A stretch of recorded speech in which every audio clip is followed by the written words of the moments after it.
FSN Radio. It's all about what's next. Go to financialsurvivalnetwork.com and sign up for your free weekly newsletter. You'll also get 3 free reports. The Financial Survival Network. It's all about what's next. Welcome, and you are listening to the Financial Survival Network. As always, join the show. Send us an email, kl@kerrylutz.com. Well, you know things are going pretty crazy. The tech titans, which all lean left, if they were any further left, they would be witnessed in Mao jackets, and they'd be patrolling the Great Wall of China. But short of that, they are pretty out there, to say the least. And well, there's a book that you're probably going to want to take a look at.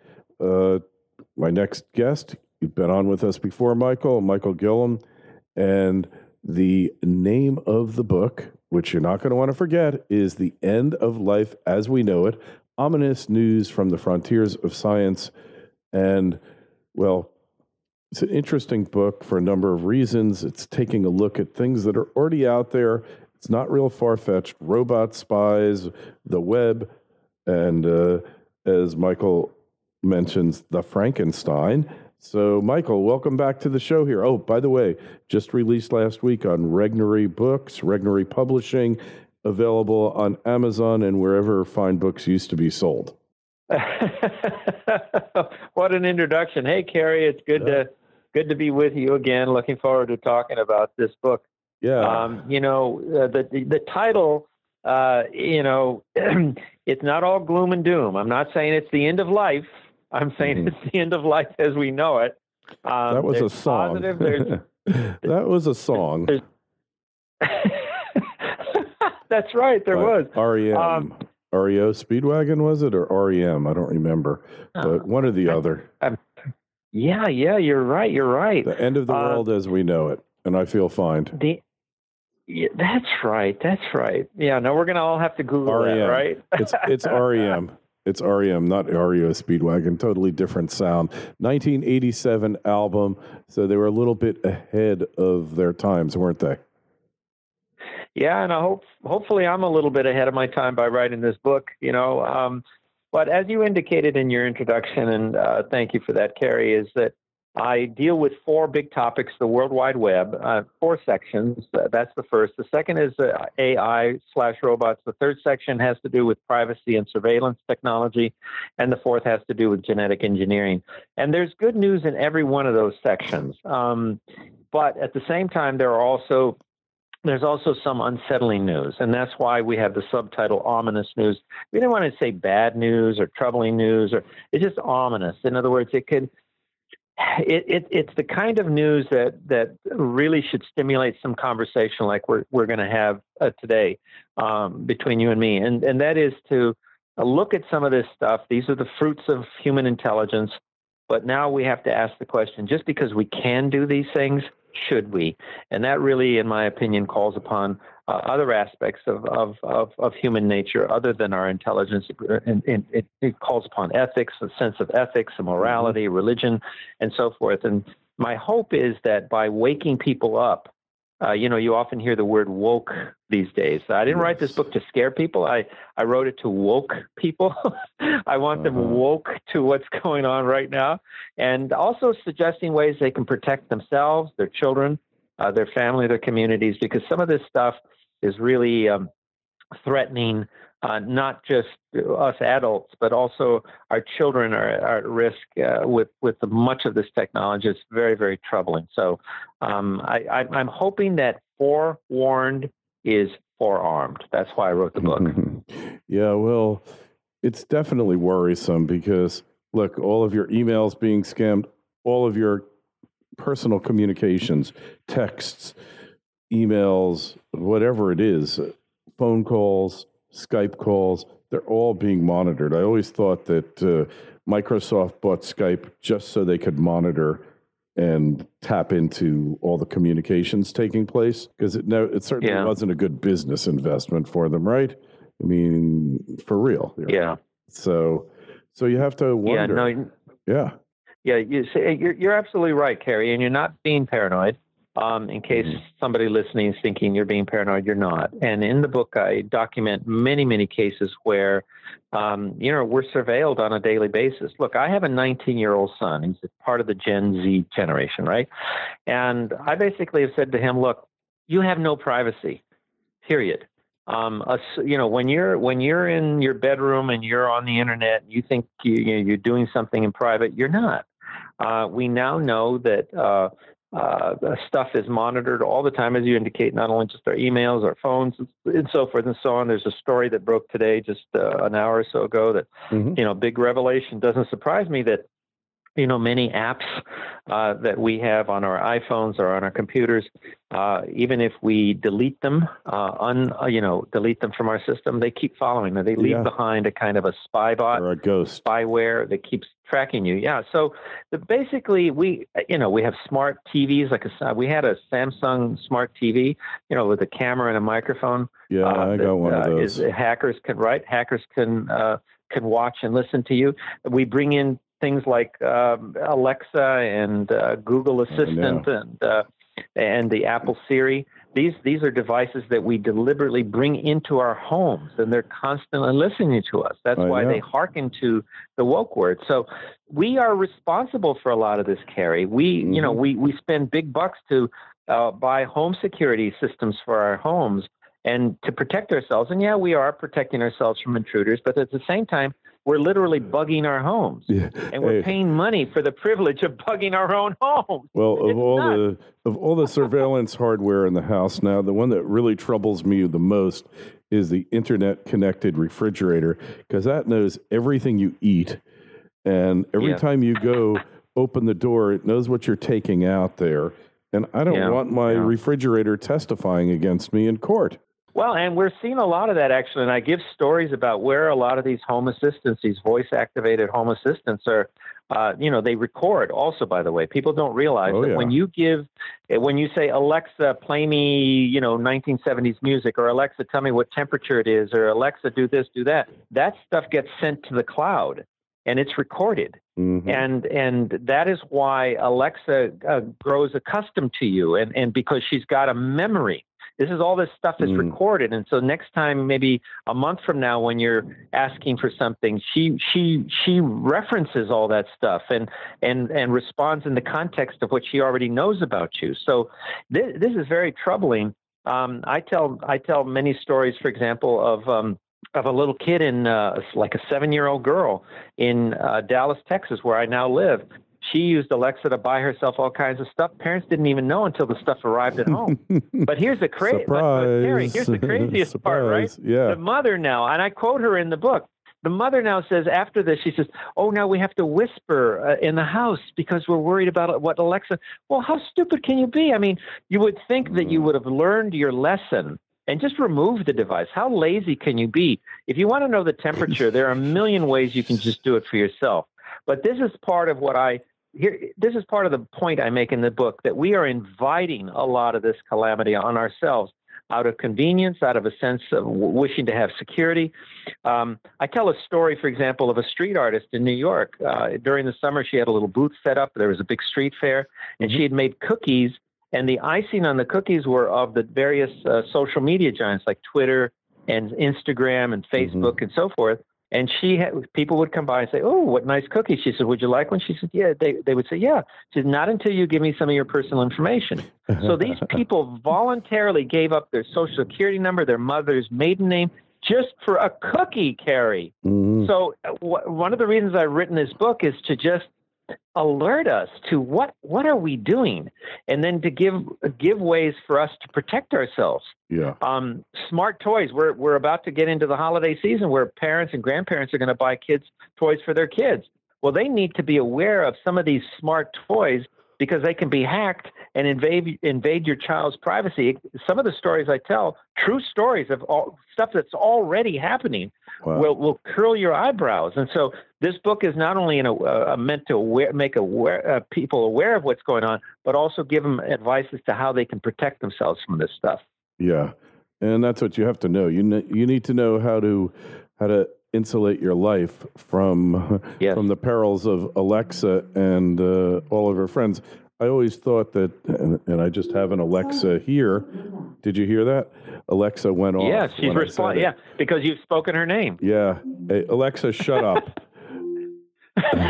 So, anyways, right now, Michael, we're going to hear from our sponsor, LinkedIn. FSN Radio. It's all about what's next. The right hire can make a huge impact on your business. That's why it's so important to find the right person. But where do you find that individual? You could try posting on the job boards, but can you really be sure the right person sees your job? Instead, find the person who will help you grow your business with LinkedIn. As the world's largest professional network, people go to LinkedIn every day to grow professionally and discover job opportunities. And 70% of the U.S. workforce is already there. LinkedIn Jobs matches people to your role based on more of who they really are, their skills, interests, and even how open they are to new opportunities. This way, your job gets seen by more of the right people. Most LinkedIn members haven't recently visited the top job boards, but 9 out of 10 members are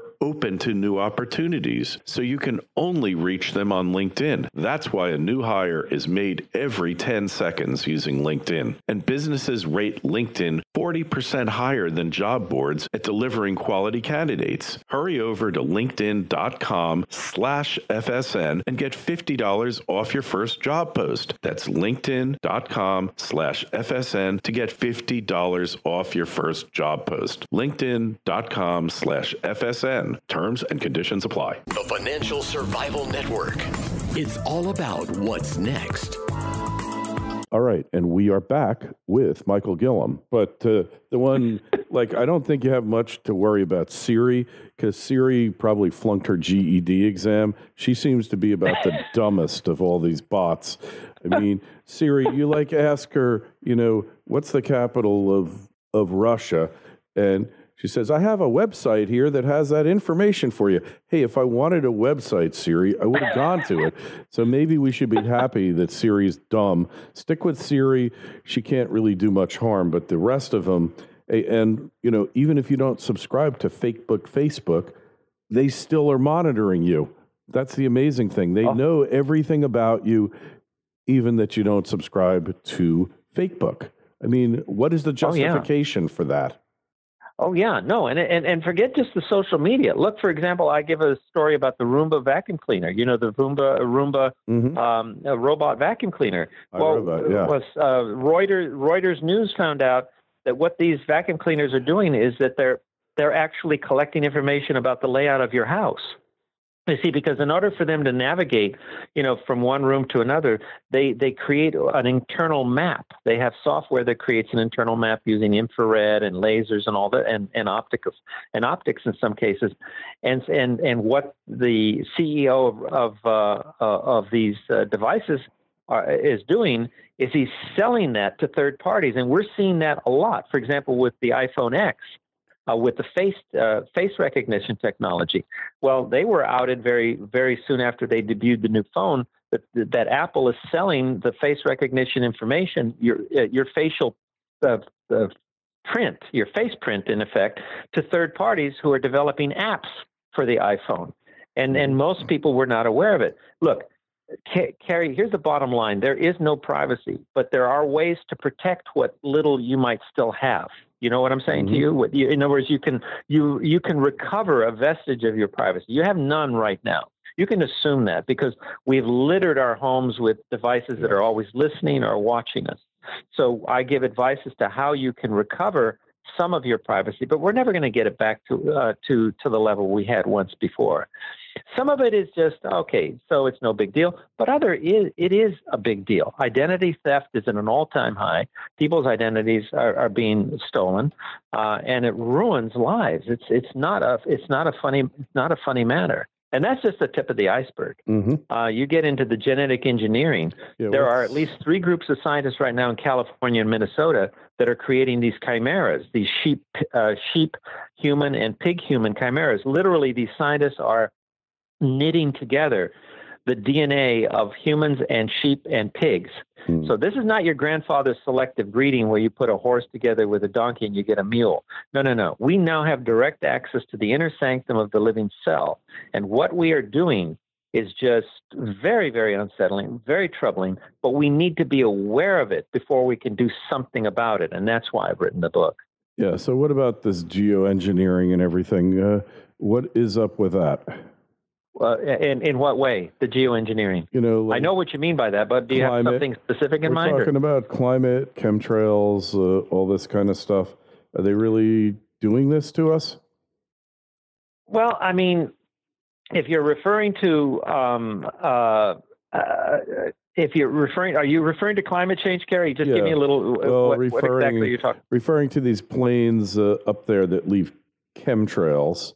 And supposedly they're trying to change the climate, or I don't know what they're trying to do by it, but it's very hazy. Very few people will admit that it's even happening, right? And yet it certainly appears to be. Yeah, no. I know what you're referring to. Right now, it's like a conspiracy theory. Mm-hmm. but look, I mean, it's not. I'm not prepared to comment on it one way or the other, except to say this: look, we don't know is the point. But what we do know, for example, is that we seed clouds, for example, to encourage rain to fall. Right. And there are people who are extremely concerned about climate change and will do extreme things to do that. And I wouldn't at all be surprised if we were to find out for sure. Right now, as I say, it rises to the level of conspiracy theory with no firm evidence one way or another. But it wouldn't surprise me that people are doing stuff like that. And I'll tell you another reason why it's even makes it even the possibility more likely. I'm trying to choose my words carefully here, but here's one of the things that you need to keep in mind when you're evaluating a conspiracy theory like that, is that it used to be when I was much younger that most scientific research was funded through kind of legacy channels, through the NSF, the National Science Foundation, through the NIH, the National Institutes of Health, and other, kind of established foundations, the Rockefeller Foundation and so forth, and so on, the Ford Foundation. But now what's happened, Kerry, is that much of the research is being funded by individual billionaires with their own kind of eccentric agendas. That represents a sea change in the way science is being done. And one Nobel Prize winner, whom I quote in the book, said it perfectly. He said, look, it used to be that it was publish or perish. Now it's profit or perish. Mm-hmm. And so what we're seeing in many of these innovations that I showcase in the book, many of the things that are changing life as we know it in a very dramatic way, is research that is being funded by these eccentric billionaires. So, for example, I talk about de-extinction efforts. That is to say, bring back the woolly mammoth. You have some billionaires there that are funding that stuff. Mm-hmm. So when you come back to the chemtrails and all that, it wouldn't surprise me that if you get a guy like Tom Steyer, for example, who's a big environmentalist in California, and a very high-profile liberal billionaire who's really into the environment, just kind of, I would say, extreme. But he's got money. Mm-hmm. So it wouldn't surprise me that if he wanted to, he would do that. I mean, look, we hear about Elon Musk digging holes in the ground to create a high-speed rail system. So it's going to be ready. It wouldn't, right? Yeah, exactly. And Musk sending a driverless car into orbit. I mean, So we're in the era of some pretty crazy stuff. So the idea or the notion that somebody would be sending planes up in the air with the intention of affecting the climate, to me, is like ho-hum. I mean, I think that's entirely possible. Whether it's happening or not, I can't vouch for it. But whether it's possible or not, of course it can be. Of course it's possible. It's such a mass undertaking. It would have to be governmental in nature here. Because possibly. But remember, Kerry, there's a lot of money with these billionaire guys. Yeah, but this is tens of billions per year, thousands and thousands, tens of thousands of flights, if it's really happening. And I'm not convinced. Yeah. I tend to think there's a possibility, but I don't want to say 100% sure. It seems more likely than not. And if it is, it's taking place all over the country and the world. And then we got to ask, why is that happening, and who's who's responsible for it, right? And then it's a question of, what is next here? Hey, and it's always a question of what's next. So is there hope here? Are we going to defeat this, or are we going to be like Terminator fighting Skynet for the whatever, right? I mean, it's a little frightening, isn't it? Yeah, it is a little frightening. There's no question about it. I'm a baby boomer, and I was part of the first generation of kids, right, who had to live with the consequences of the A-bomb. That was a pretty life-changing event. What we're facing now, though, Carrie, are multiple life-changing events, and I document them in the book. I have over 1,000 footnotes in this book. So everything is well documented. This is not my opinion. This isn't Michael Guillen, blowing smoke or spinning things. This is just what it is. It is what it is. Is there hope? Yes, I think there's hope. Wherever there are thoughtful people who are willing to take a stand, I think there's hope. And so what I indicate in the book is that towards the end of the book, when I reflect on what I've written, and that's really where I kind of give you my take on things. The rest of the book is pretty just cut and dry. This is what's happening. This is what's happening.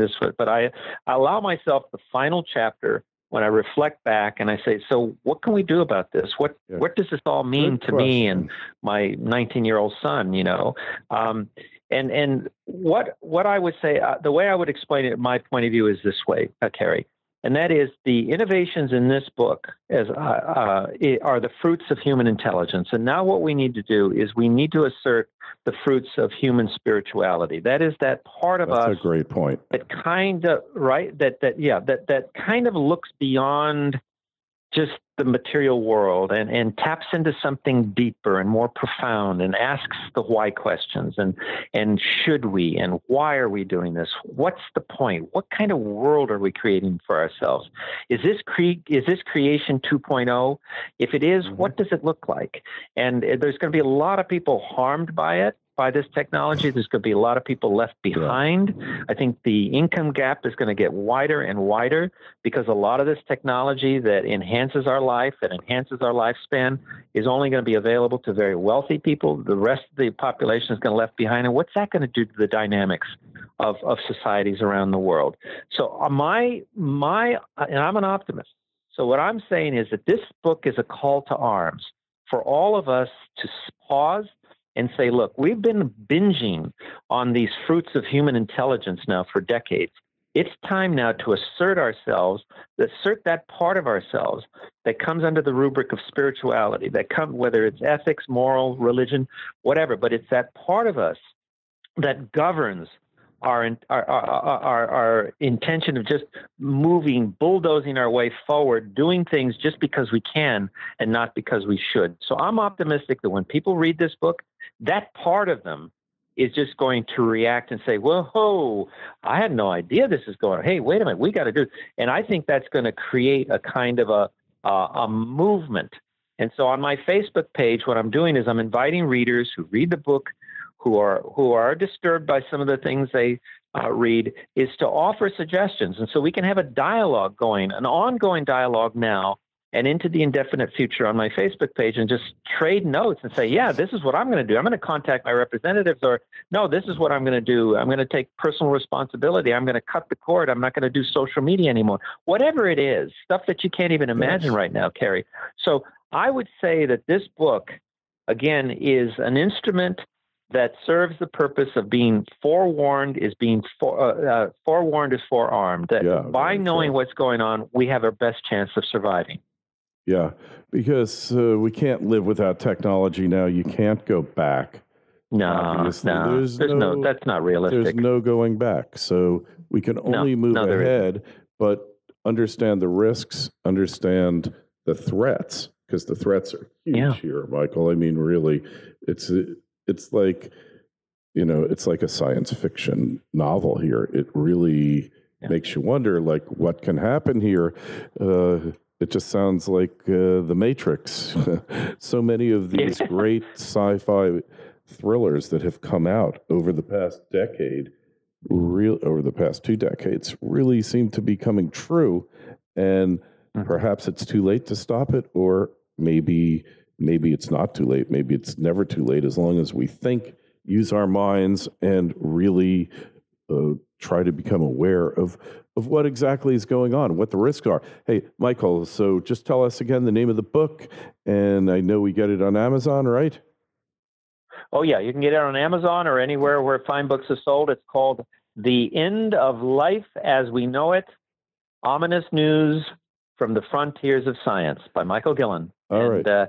Thank you, Kerry. It's always a joy to talk to you, and I hope people will be inspired by this to help steer all this technology, steer us in a good and great direction, not in a grim and grisly direction. We still have that power, and so as long as we have that power, there is hope, Kerry. I totally agree with you, Michael. Hey, questions, comments, just email us at kl@kerrylutz.com, Twitter feed @KerryLutz, and the website's financialsurvivalnetwork.com. The Facebook page is Financial Survival Network. Michael, thanks so much for being on. Always great to have you. Same here, Kerry. Anytime. God bless you, my brother. Have a great day. FSN Radio. It's all about what's next. Go to financialsurvivalnetwork.com and sign up for your free weekly newsletter. You'll also get 3 free reports. The Financial Survival Network. It's all about what's next.